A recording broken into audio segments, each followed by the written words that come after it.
Hello viewers, আসসালামু আলাইকুম। বর্তমান সময়ে কিন্তু লোগো ডিজাইনের প্রচুর চাহিদা। যেমন ধরুন, আপনি কোম্পানিতে লোগো ব্যবহার করেন, তারপরে আপনার ইউটিউব চ্যানেল বা ফেসবুক পেজেও কিন্তু অনেকজন লোগো ব্যবহার করে থাকে, কিন্তু সেটা বানাতে একটা অভিজ্ঞতার দরকার হয়। আজকে আমি আপনাদের সামনে যে ওয়েবসাইটটা শেয়ার করব, সেটা থেকে আপনি নিজের নামে লোগো বানাতে পারবেন এবং কোনো ধরনের অভিজ্ঞতা লাগবে না। চলুন কথা না বাড়িয়ে আমি আপনাদের দেখাই যে কিভাবে নিজের নামে লোগো বানাতে হয়। মোবাইল স্ক্রিনে চলে আসলাম। এখন আমি ফোন থেকে ক্রোম ব্রাউজারটি ওপেন করব। ক্রোম ব্রাউজার ওপেন করার পর সার্চ বারে লিখতে হবে ব্র্যান্ডমার্ক। ব্র্যান্ডমার্ক লেখাটি চলে এসেছে, দেখতে পাচ্ছেন। এই যে প্রথম যে ওয়েবসাইটটা, এখানে ক্লিক করতে হবে। এখানে ক্লিক করার পর এরকম একটা ইন্টারফেস আমাদের সামনে শো করবে।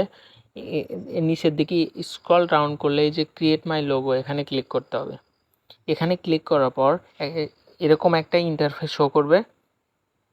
আমি একটু আগে লোগোটা ক্রিয়েট করে নিয়েছি। আচ্ছা, নিউ লোগোতে যাব। নিউ লোগোতে গিয়ে এখানে আমার নামটা দিতে হবে। আপনার নাম এখানে যে নামই দিতে হবে তা না, আপনার কোম্পানির যদি কোনো লোগো মেক করতে চান, আপনি এখানে সেই কোম্পানির নামটা দিবেন। অথবা আপনি যদি কোনো ওয়েবসাইটের লোগো মেক করতে চান, ওয়েবসাইটের নামটা দিলে এখানে কিন্তু লোগোটা মেক হয়ে যাবে। এটা এখন আমি এখানে নামটা দিয়েছি। এখানে কিন্তু এটা অপশনাল, এটা দিলে হবে না দিলে হবে। আচ্ছা, আমি দিলাম না, নেক্সট বাটনে ক্লিক করে দিলাম। এখানে কিন্তু আপনি ট্যাক্সটা ব্যবহার করতে পারবেন। দেখুন উপরে কি বলেছে, ব্র্যান্ড কিওয়ার্ডস। এখানে কিন্তু কিওয়ার্ডস দিতে হবে। ফটোগ্রাফার, বাইকার, আপনার ইচ্ছা মতো ফটোগ্রাফারও দিয়ে দিলাম আমি। আচ্ছা, দেওয়ার পর আরও কয়েকটা কিন্তু আপনি এখানে অ্যাড করতে পারবেন।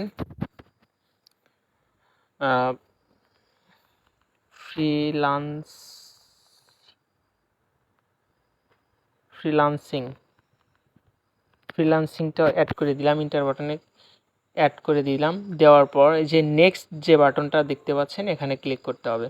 এখানে ক্লিক করার পর কিন্তু আমাদের এই লোগোর সিস্টেমটা বা কালারটা চুজ করতে হবে। এখানে কিন্তু আপনার পছন্দ অনুযায়ী আপনি কালার নিতে পারবেন। আমি এখান থেকে আমার পছন্দ অনুযায়ী আমি এইটা সিলেক্ট করে দিলাম। আচ্ছা, এটা সিলেক্ট করে এই যে ক্রিয়েট মাই লোগো, এখানে ক্লিক করতে হবে। এখানে দেখতে পাচ্ছেন লোগোটা কিন্তু জেনারেট হচ্ছে। একটু অপেক্ষা করলেই কিন্তু আমাদের সামনে সেই কাঙ্ক্ষিত লোগোটা কিন্তু শো করবে। হ্যাঁ, দেখতে পাচ্ছেন আমাদের লোগোটা কিন্তু চলে এসেছে। দেখতে পাচ্ছেন অনেকগুলো লোগো কিন্তু আমাকে সাজেস্ট করেছে। অনেক সুন্দর সুন্দর লোগো কিন্তু সাজেস্ট করেছে। এখান থেকে কিন্তু আপনি লোগোগুলো ব্যবহার করতে পারবেন। কোনো ধরনের কপিরাইট ক্লেম আসবে না। আপনি কিন্তু লোগোগুলো নিয়ে সরাসরি যে কোনো জায়গায় আপনি ব্যবহার করতে পারবেন। সো আজকের ভিডিওটা এ পর্যন্তই। ভিডিওটি ভালো লাগলে একটি লাইক দেবেন এবং আমার চ্যানেলটি সাবস্ক্রাইব করবেন এবং ফেসবুক পেজটিও ফলো দিয়ে থাকবেন। ধন্যবাদ।